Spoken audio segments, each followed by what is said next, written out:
Hello viewer, देसी investor academy में आपका हार्दिक स्वागत है। जय श्री श्याम। आशाएं करता हूं कि आप अपने परिवार के साथ कुशल मंगल होंगे। कल मैंने आपको अपने पोर्टफोलियो की अपडेट दे दी थी, क्योंकि कल मेरे म्यूचुअल फंड का अपडेट नहीं हुआ था, तो आज मैं आपको अपने म्यूचुअल फंड का अपडेट दे देता हूं।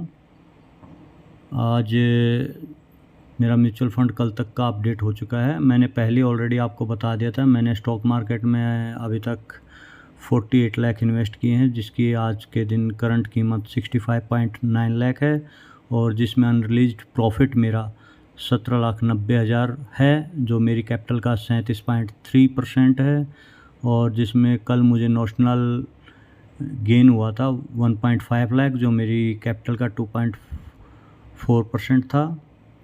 म्यूचुअल फंड की कुछ अपडेट दे रहा हूँ। मैंने म्यूचुअल फंड में अभी तक 30,60,000 रुपये इन्वेस्ट किए हैं, जिसकी आज करंट वैल्यू 33,40,000 रुपये है, और मेरा अनरिलीज्ड गेन अभी तक 2,80,000 है, जो मेरी कैपिटल का 9.4% है, और कल मुझे नोशनल गेन हुआ है 33,646 रुपये 50 पैसे का, जो मेरी कैपिटल का 1% है।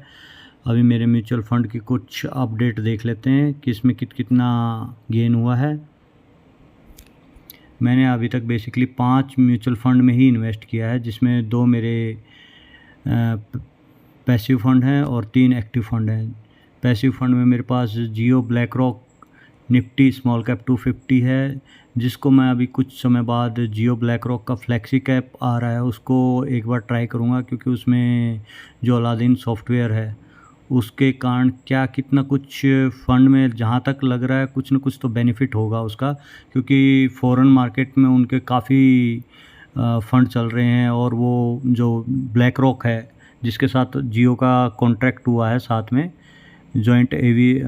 जॉइंटली जो काम करेंगे यहाँ पे इंडिया में, तो वो अभी वर्ल्ड में 11 मिलियन का फ़ंड मैनेज कर रहे हैं, तो काफ़ी अच्छी फर्म है। तो मैं एक बार सोच रहा हूँ कि इसी कारण मैंने इसमें पैसा डाला था, जो 13 लाख तक कि कुछ तो बढ़ेगा इतने टाइम में, तो मेरा नॉर्मली बढ़ भी गया है 3%, और जो भी आज के दिन ये 13,42,000 जो भी दिख रहा है, ये पूरा मैं विड्रॉल करूँगा इससे। और जियो फ्लैक्सी कैप जो लॉन्च हो रहा है 7 तारीख तक इसका NFO है, 23 तारीख को इसका NFO आया था, जो 7 तारीख तक चलेगा।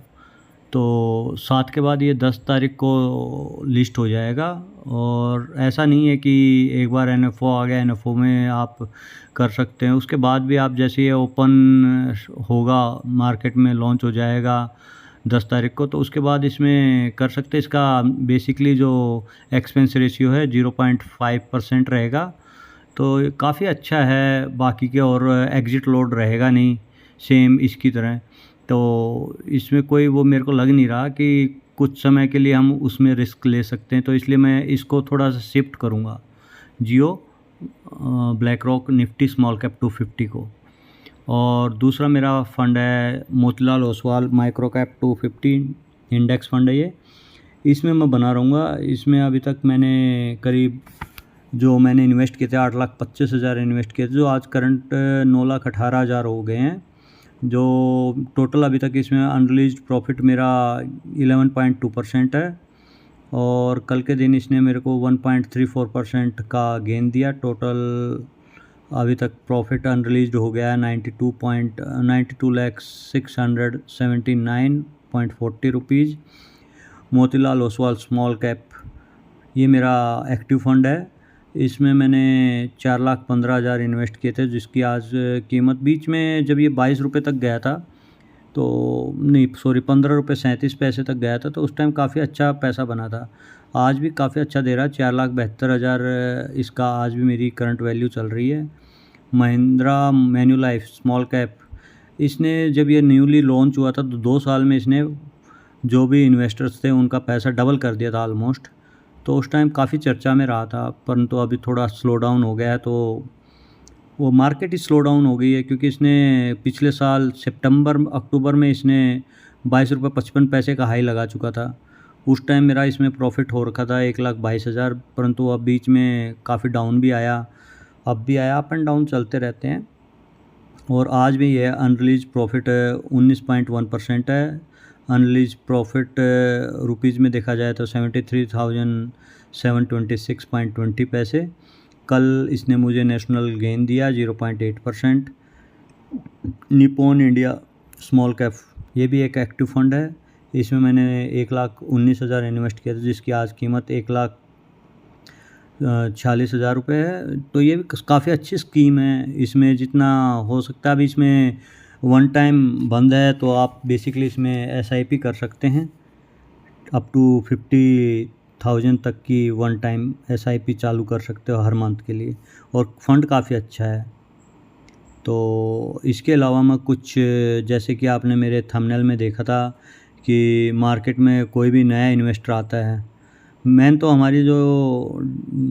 ये जो चैनल बनाया है देसी इन्वेस्टर एकेडमी, ये बेसिकली बंदों को जागरूकता लाने के लिए कि इन्वेस्टमेंट किस हिसाब से करना है, उसके प्रति जागरूकता लाने के लिए किया है।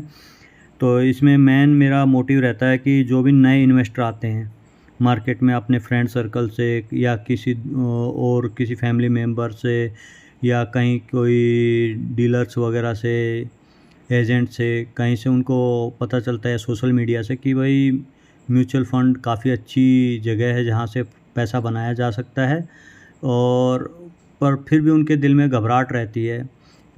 तो उनकी उस घबराहट को दूर करने के लिए और उनके जो डाउट्स हैं उनको दूर करने के लिए ही खोला गया है। तो आप ज़्यादा से ज़्यादा कमेंट्स कर सकते हैं, और मैं आपके हर एक कमेंट्स का रिप्लाई करूँगा, जवाब दूँगा, फीडबैक देने की पूरी कोशिश करूँगा। और इसी के साथ मैं बताना चाहता हूँ कि जो नए इन्वेस्टर आते हैं, यदि उनके पास इन्वेस्टमेंट के लिए अगर 10,000 रुपये भी रहते तो वो 10,000 इन्वेस्ट नहीं करते मार्केट में। वो उस टाइम डर लगा रहता है कि कहीं पैसा ना डूब जाए, और 10,000 की जगह वो 1,000 से शुरुआत करते हैं स्कीम में, 500 रुपये लगा के मिनिमम, और लगा कर भूल जाते हैं। 500 रुपये तो आदमी कोई ज़्यादा, इतना तो नॉर्मल कहीं पे पार्टी वार्टी करता तो खर्च कर देता है। तो चलता रहता है, और एक टाइम के बाद जब वो आके उसको पैसे को देखते हैं तो उस टाइम उनको इतनी ज़्यादा गेन दिखाई देती है, और फिर उस टाइम वो पछताते हैं कि नहीं, काश मैंने उस टाइम जो मेरी इन्वेस्टमेंट का अमाउंट था वो बढ़ा दिया होता, और मैंने सही फ़ैसला लिया होता, मुझे किसी ने सही गाइड किया होता कि नॉर्मली किन किन स्कीम में, अच्छी स्कीम्स में पैसा डाल सकते हो आप। तो उन सब के लिए आप मेरे को मैसेज कर सकते हो इस पे यूट्यूब के ऊपर, तो मैं आपके रिप्लाई करूँगा। बाकी आपको कुछ दिखाना चाहता हूँ कि भाई नॉर्मली जैसे कुछ व्यूअर्स सोचते हैं कि भाई स्मॉल कैप के लिए सर बोलते हैं, तो स्मॉल कैप एक्चुअल में आपको मैं दिखाता हूँ 5 साल के अंदर। सबसे पहले लार्ज कैप की जो टॉप स्कीम है उसने कितने % प्रॉफिट बनाया है। सबसे ज़्यादा प्रॉफिट जो Nippon India large cap fund ने बनाया है पिछले 5 सालों में, उसने 24.84% रिटर्न दिया है पिछले 5 साल में। और जो इसकी सबसे नीचे की जो स्कीम है, लास्ट जो स्कीम है, एक्सिस लार्ज कैप फंड, इसने दिया 13.95।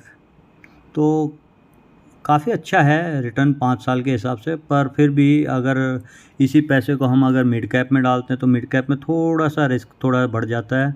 लार्ज कैप में मानते हैं कि थोड़ा जो रिस्क है वो थोड़ा कम रहता है, क्योंकि टॉप 100 कंपनीज के अंदर ही आपका पैसा इन्वेस्ट होता है, और उसके बाद की जो 150 कंपनी है वो मिड कैप में आती हैं, और मिड कैप में उनमें आपका पैसा लगता है। तो अब देख रहे हैं जैसे उसमें टॉप वाली जो थी उसको 24.94 था। तो यहाँ पे देखो जो टॉप की स्कीम है Motilal Oswal mid cap fund, तो उसने अभी तक पिछले 5 साल में 32.15% रिटर्न दिया है। और जो इसकी सबसे नीचे की स्कीम है उसमें एक्सिस ने 13.95 दिया था, इसमें DSP मिड कैप ने 18.88% दिया है। इसी तरह से आप देख सकते हैं स्मॉल कैप, अब मैं आपको स्मॉल कैप का दिखाता हूँ डाटा। स्मॉल कैप ने जो टॉप स्कीम है उसने 33.47% दिया है क्वांट स्मॉल कैप फंड ने। अभी कुछ दिनों से इसमें कुछ डाउन साइड चली हुई है, नहीं फंड काफ़ी अच्छा है। और जो इसमें सबसे नीचे आता है आदित्य बिरला सन लाइफ स्मॉल कैप, इसने भी अभी तक पिछले 5 साल में इसने 22.65% रिटर्न दिया है। अभी जैसे मैंने आपको दिखाया लार्ज कैप में जो सबसे नीचे थी स्कीम एक्सिस, उसने 13.95 दिया था, और मिड कैप के अंदर डीएसपी की थी, उसने 18% दिया था नीचे वाली स्कीम ने। और आप देखें जो स्मॉल कैप की स्कीम्स हैं पिछले 5 साल में 22.65% रिटर्न दिया है पर ईयर, पर अनम के हिसाब से हर साल, तो काफ़ी अच्छा रिटर्न दिया है। और एवरेज रिटर्न इसका अगर हम देखेंगे 27.65। तो मैं आपको यही बता रहा हूँ कि कभी मार्केट में ना, जब भी आप इन्वेस्टमेंट के लिए आते हैं, मार्केट को देखते हैं और मार्केट काफ़ी गिर रही होती कंटिन्यू, तो उस टाइम हाहाकार मच जाता है कि नहीं मार्केट में लॉस ही होता है और घबराहट का माहौल हो जाता है। तो वही जब घबराहट का माहौल होता है ना, वही टाइम होता है सबसे ज़्यादा इन्वेस्टमेंट करने का और अपनी इन्वेस्टमेंट की जर्नी को स्टार्ट करने का, और उसी टाइम पे आपने लमसम डालना है। और जब हर कोई ये बोलने लग जाए कि स्टॉक मार्केट में तो काफ़ी अच्छा पैसा बन रहा है फ़िलहाल, डे हाई टू हाई मार रही है मार्केट, तो उस टाइम थोड़ा डरना चाहिए। और अगर आपकी कुछ ज़रूरत है, अगर आपको कुछ पैसा निकालना भी है, तो जब ऐसा बिल्कुल मतलब डर नाम की चीज़ निकल जाए इन्वेस्टर्स के दिल से कि अभी तो मार्केट ऊपर ही ऊपर जा रही है और ऊपर जाएगी और ऊपर जाएगी, तो उस टाइम जो नॉर्मली मैंने आपको पी देखा था, प्राइस टू अर्निंग, वो चेक करना है इंडेक्स का। जब भी वो अगर 40 के ऊपर चला जाता है स्मॉल कैप में, बेसिकली 42, 46, 43 और मिड कैप वगैरह में, तो उस टाइम पे आपको एक बार एग्ज़िट ले लेना चाहिए कुछ समय के लिए। उस पैसे को सेफ़ हैंड रखना चाहिए, या तो आप उस पैसे को कहीं डेट फंड में पार्क कर दें थोड़े दिन के लिए, और जैसे ही आपको डाउन साइड मिलता है तो उसको री इन्वेस्ट करें। और नॉर्मल यही है कि जब जब ऊपर जाएगा एक बार तो नीचे आएगा ही आएगा। तो आशाएं करता हूँ आपका आज का कंटेंट अच्छा लगा होगा, आपको कुछ आपकी नॉलेज गेन हुई होगी। और यदि आपकी कुछ नॉलेज में कुछ इजाफ़ा हुआ है तो प्लीज़ मेरे चैनल को सब्सक्राइब करें, लाइक करें, शेयर करें और कमेंट्स पक्का दें आप अपने। जब भी जो भी मेरे व्यूअर इसको देखते हैं चैनल को, प्लीज़ कमेंट्स करें। आपके हर एक कमेंट्स का मैं रिप्लाई करूँगा। Thank you. जय श्री श्याम।